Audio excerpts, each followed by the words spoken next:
The row over Labour and the two-child benefit cap is exposing so many flaws within its thinking.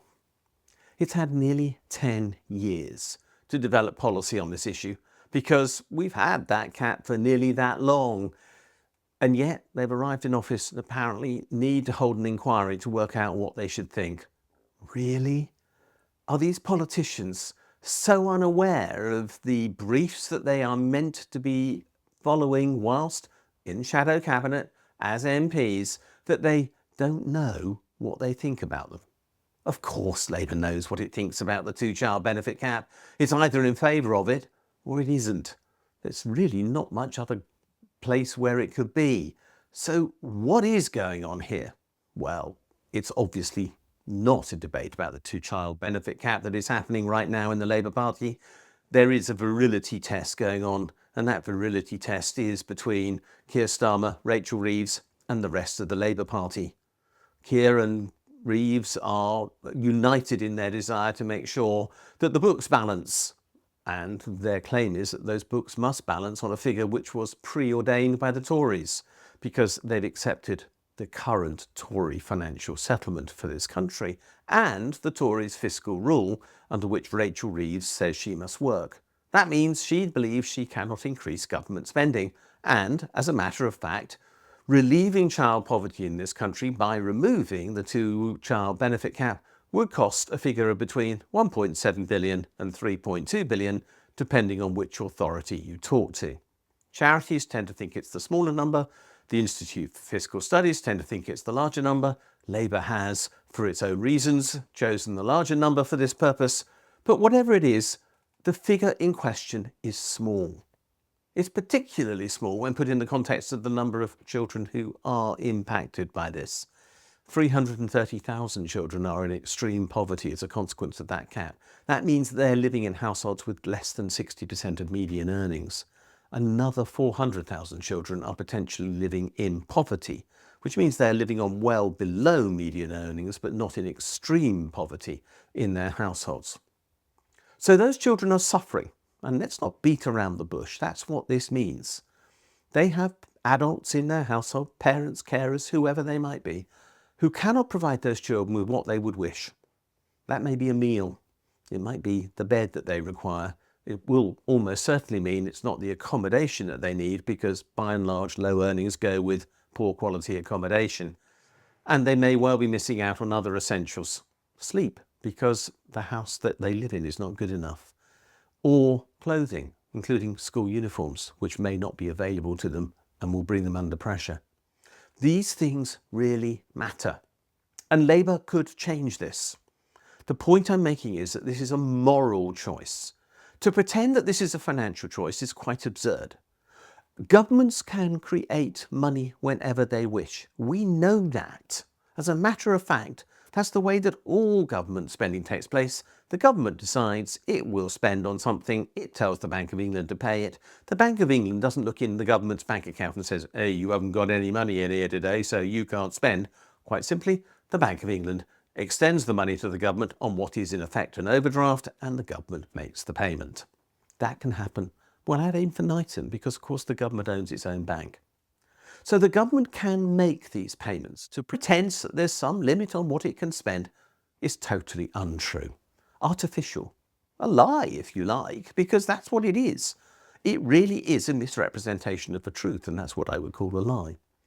So therefore, Labour is making a moral choice. A moral choice about telling the truth, a moral choice about relieving poverty, and a moral choice when it comes to its MPs.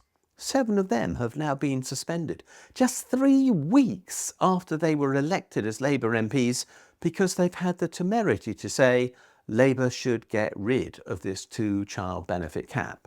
That's extraordinary. It's an assault on democracy as far as I can see. Just 3 weeks ago, people in those MPs' constituencies voted for a Labour Member of Parliament, and now they haven't got one because of the whim of Keir Starmer. Should he have that power?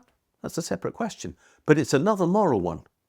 But the reality is, Labour could, even if it insists on balancing its books, which it doesn't need to, but even if it does insist on that, it could do so. the money could be raised from taxation to make these payments. Where could the money come from? Look, in the Taxing Wealth report, which I wrote over the last year or so, I have explained where up to £97 billion of additional taxes could come from, all being levied on those with higher incomes or what we might call significant wealth in the UK. Let me give a few examples now. Most capital gains in the UK are unsurprisingly made by those people with wealth, because you've got to have some significant asset value invested in something to ever make a capital gain in the first place. Therefore, capital gains and wealth are intimately related subjects, but for reasons that make no economic sense at all, capital gains are charged at rates almost invariably half of those charged on income. Let's ignore the utter injustice of that at present and why work should be taxed so much more heavily than income from savings. Let's just point out that if the rates were the same, that Labour could raise at least 12 billion extra pounds a year in tax and therefore have enough to relieve child poverty and have 9 billion left over to get rid of the bedroom tax, to solve the problems with the carers allowance, and chuck in the wages settlement for NHS staff. We could therefore solve a whole pile of problems by doing that. Alternatively, some of the benefits that the wealthy get in the UK could be removed. What benefits do the wealthy get? Well, about £70 billion a year is spent on subsidising pensions in the UK, and I reckon that £14 billion of that is represented by the additional rates of pension tax relief given to those who are on higher levels of earning in the UK, those, in other words, who pay 40 and 45% income tax rates. Now, by definition, you are well off if you're earning over £50,000 a year in this country. You're earning well above average earnings. If that isn't a reasonable definition of what is being well off, I don't know what is.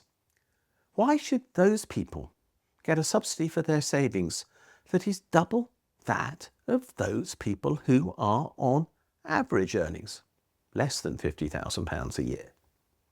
I don't know. I can't morally justify that. But the cost is a staggering 14 billion at a saving to each person on average of something like £4,500 a year or more. Now that's crazy. Do we really want to subsidise the wealthy by £4,500 a year and leave 730,000 children in poverty? Does that make any sense to anyone? Could anyone sleep at night knowing that they could relieve that poverty simply by making this one change to the pension tax relief system, with the wealthy still getting more subsidy than anybody else for their pension contributions simply because they contribute more to pensions than anyone else? I couldn't sleep at night knowing that I could make that difference. I don't know how Keir Starmer does. I don't know how Rachel Reeves does. And I don't know how they can justify sacking Labour MPs who voted with their consciences to relieve poverty in the families in their constituencies where those children live, when in many cases up to 45% of children in their constituencies might actually be living in poverty because those Labour members represent poor constituencies. I'm sorry, but I can't see any way of looking at this except as a moral issue. And it's one where Labour has revealed it has no moral substance at present. If they know they're going to get rid of the two-child benefit cap, as some people say they do, but they're just posturing on the way, well, that's immoral too. Get on with it. This is ridiculous. I am very angry about this, and I think anybody of right mind should be. We have a government who's making the lives of people in this country, the most vulnerable people, those with least protection, children, worse as a consequence of not making a decision that they could literally make overnight and change the well-being of those children and their families. It's unjustifiable that Labour won't do this. It's against every tradition that I think Labour used to ever hold dear. What have we got now? It's certainly not a Labour Party in the form that we used to recognise it. Some people call it LINO, Labour in name only, and I have a lot of sympathy with that. But if this is the way in which the next 5 years are going, Keir Starmer's in for a rough ride. He got in on a very shallow base of support. like a big puddle that was only 2 inches deep. It's going to evaporate very rapidly if this is the sort of thing he's going to do. And he's going to be facing a lot of public opposition. And he'll deserve it. He has to find his moral compass, or he's in trouble.